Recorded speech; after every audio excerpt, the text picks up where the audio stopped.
अक़वाम मुत्तहिदा की एक रिपोर्ट के मुताबिक पाकिस्तान में इस वक्त नौजवानों की तादाद मुल्क की आबादी के 64% पर मुश्तमिल है, जबकि माहिरीन नफ्सियात के मुताबिक दुनिया में तेजी से फैलता डिप्रेशन का मर्ज दूसरे तबके से कहीं ज्यादा नौजवानों को लाहक है। आलमी इदारों ने अपनी रिपोर्ट में अक़वाम आलम को खबरदार किया है कि 2011 के बाद 18 साल से 30 साल की उम्र के नौजवानों में इस मर्ज की शरह में तशवीशनाक हद तक इजाफा देखने में आ रहा है। अभी कुछ अर्सा पहले आगा करीम खान यूनिवर्सिटी कराची ने अपनी एक तहकीकाती रिपोर्ट में बताया, डिप्रेशन और एंग्जाइटी पाकिस्तान में तेजी से फैलने वाले अमराज की फहरिस्त में शामिल एक ऐसा मर्ज है जिसका सबसे ज्यादा शिकार नौजवान नस्ल है। इससे पहले कि इस मौजू को लेकर आगे बढ़ा जाए, ये जानना अहम होगा कि डिप्रेशन दर हकीकत है क्या। माहिरीन नफ्सियात डिप्रेशन की तारीफ यूं करते हैं कि अगर आपका दिल रोजमर्रा के कामों में नहीं लगता, आप हर वक्त उदास, मायूसी और बेजार रहने लग गए हैं या घबराहट, बेचैनी और बेबसी महसूस करने लग गए हैं, तो फिर शायद आप डिप्रेशन का शिकार हैं। जहाँ तक डिप्रेशन की अलामात का ताल्लुक है, तो पीछे जो मैंने अलामात बताई, इनके अलावा अगर किसी को ठीक तरीके से नींद ना आ रही हो,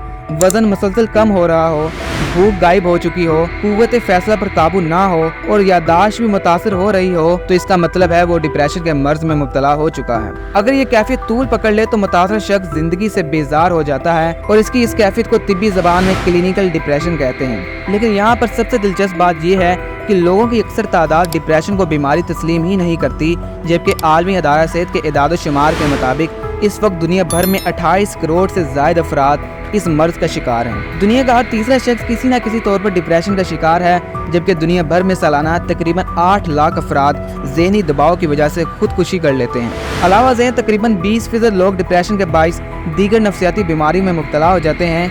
अगर पाकिस्तान की बात की जाए तो एक तहकीक के मुताबिक हर चौथे घर में ज़हनी मर्ज में मुब्तला एक शख्स जरूर मौजूद है। डिप्रेशन की वजूहात। डिप्रेशन एक ऐसा मर्ज है जिसकी वजूहात का सही अहाता मुमकिन ही नहीं, जबकि अक्सर केसों में देखने में आता है कि इस मर्ज की एक से ज्यादा अलामात भी पाई जाती हैं, जैसा कि मोरूसियत। माहिरीन नफ्सियात की मुनफिका राय है कि डिप्रेशन की बड़ी वजह मोरूसी भी हो सकती है।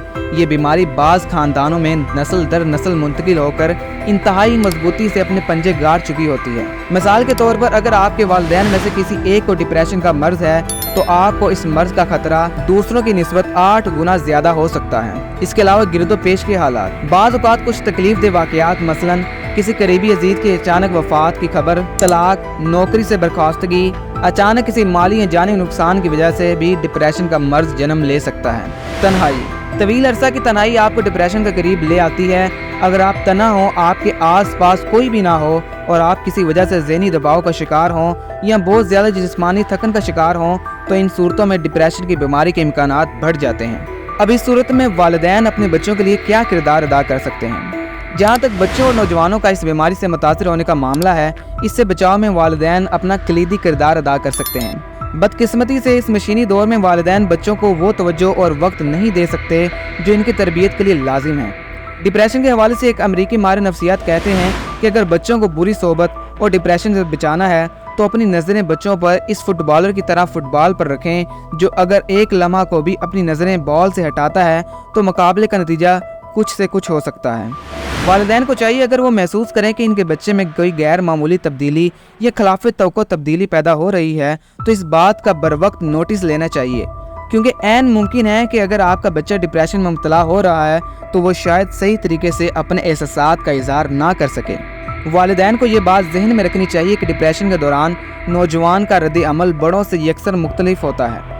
इस दौरान मुमकिन है कि वो खाना कम कर दे या बिल्कुल ही ख़त्म कर दे, या ये भी मुमकिन है कि वो एक दम से ज़्यादा खाने लग जाए, लोगों से मेल मिलाप ख़त्म कर दे, बहुत कम सोने लगे या ज़्यादा देर तक जागना शुरू कर दे। ये वो अलामात हैं जिन्हें वालिदैन को हरगिज़ नज़रअंदाज नहीं करना चाहिए, बल्कि इन अलामात पर गहरी नज़र रखनी होगी। अगर ये अलामात हफ्तों बरकरार रहती हैं तो आपको फिलफौर अपने डॉक्टर से रुजू करना होगा। उम्मीद करता हूँ कि आपको आज की मेरी वीडियो पसंद आई होगी। मज़ीद ऐसी सोशल इश्यूज़ पर वीडियो देखने के लिए मेरा चैनल सब्सक्राइब करें।